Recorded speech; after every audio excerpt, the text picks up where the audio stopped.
Well, in the throne speech delivered by King Charles today, there were promises to build major projects and to go fast. But Conservatives, well, they remain skeptical. We did see a lot of the right slogans and political talking points, but no clear plans to get it done. So we're going to put forward what we consider to be a constructive amendment that will add very specific plans. So, for example, the government says they want to get projects built. Great. We've got just the plan to do it. Repeal C-69, the anti-development law. Repeal the energy cap, the offshore shipping ban, the electric vehicle mandate. For more Conservative reaction to what was outlined today, I'm joined now by Ontario Conservative MP Adam Chambers. Adam Chambers, good to see you again. Thanks for being here. Pleasure to be here, David. Your leader says there is no plan, but in the interview I did with Mark Carney earlier, he strongly suggested, or flat out said, there's going to be some projects announced next week for fast tracking when they meet with the premiers in Saskatoon. Is that a plan? Well, David, I would say, on a good day for the country in terms of having the sovereign here, I think was, nice pageantry. Mm-hmm. But when we get down to brass tacks, if you look at the throne speech, as Pierre said, our leader, that it had a lot of slogans or say the right words, the right intentions, but when you see, okay, well, where's the meat? There are only 2 or 3 very specific instances that require legislation. GST off of homes is an example. Fixing the border will require legislation, as well as dealing with crime. So, okay, well, where's that legislation? I mean, the government promised that they were going to do something on the border in December. So they've had a long time to develop the legislation. Conservatives said, look, we want to take the GST off of homes. The government campaigned, Prime Minister Carney campaigned on taking the GST off of homes. Well, why don't we sit a few extra weeks in Parliament and pass the bill to take the GST off of homes so that we can deliver that relief to Canadians right away? But we're left with, a throne speech, and the only piece of legislation, if you want to call it legislation, is a Ways and Means motion to reduce personal income taxes, which isn't a bad thing, but it's only one thing in the 3 weeks before they want to shut down Parliament for the summer. Well, I mean, there could be more, presumably. There could be more things added to the order paper. I don't know, right? We'll have to see what Stephen McKinnon does. But the criticism of a throne speech, it is only ever the broad strokes and outlines, and there is some more specifics in there, though it's kind of lifted from the platform or the mandate letter, and I know Conservatives say it's also lifted from your ideas.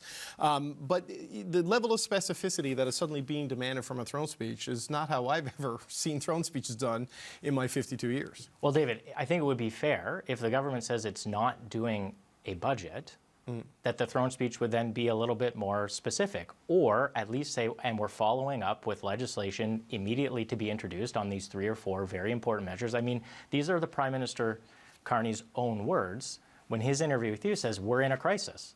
Well, it doesn't really sound like we're in a crisis if the only piece of legislation we're getting before the end of the summer is one small personal income tax cut for Canadians. Again, good idea, but we've outlined a number of things we'd be willing to work on with the government and even extend Parliament into sitting to the summer to get done. Who's going to buy a new home over the summer if the GST cut off of new homes isn't going to be tabled until the fall? What makes you think that's going to wait until the fall? Because, it seems to me I know the income tax is the #1 thing, and I think symbolically they wanted to put that there because it hits everybody. But you've got to do supply. They want to do the federal free trade legislation in terms of removing interprovincial trade barriers, and it seems to me they want to do the GST cut quickly. I mean, it seems to me if they introduce that tomorrow, Thursday, you can get that done before Parliament rises, can you not? Well, David, I mean, I have not heard from the House leader on the Liberal side or on the government side that they're planning on introducing that kind of legislation. In fact, it seems like what they're planning to introduce is the personal income tax cut. We've said there are a number of items we'd be willing to work with the government on. I don't see how, if they were planning to bring in the GST cut for homes, I think they would have announced that certainly before now. We would like to see it. But again, I think it will create a bit of a challenge in the housing market if you go the entire summer without introducing legislation to do that, because again, who would purchase a home if they think they're going to get the GST cut in a few months from now? So I think that'll actually play with a negative impact on the market over the summer months. Okay. You, in the shadow cabinet, you're the trade critic, if I remember correctly.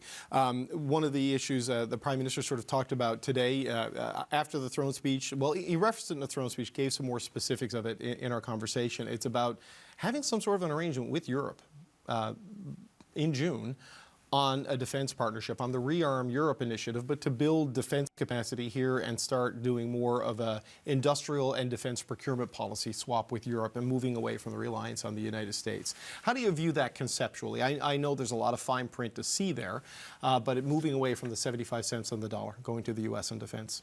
Well, I would say, look, again, as you mentioned, a lot of fine print to see there. I think they're at the very, very early stages. I would consider myself to be an all of the above conservative. I think we have to think about, most parties campaigned on reducing reliance on America. What does that look like? So again, interested to see how those discussions unfold.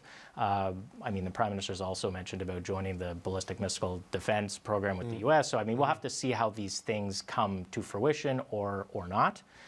But we'll see how those discussions go before anybody says whether they're great or they need more scrutiny. Right. The president is saying on Truth Social that we can join Golden Dome for free if we become a state. But I'm not going to ask you to weigh in on that because who knows what that actually means.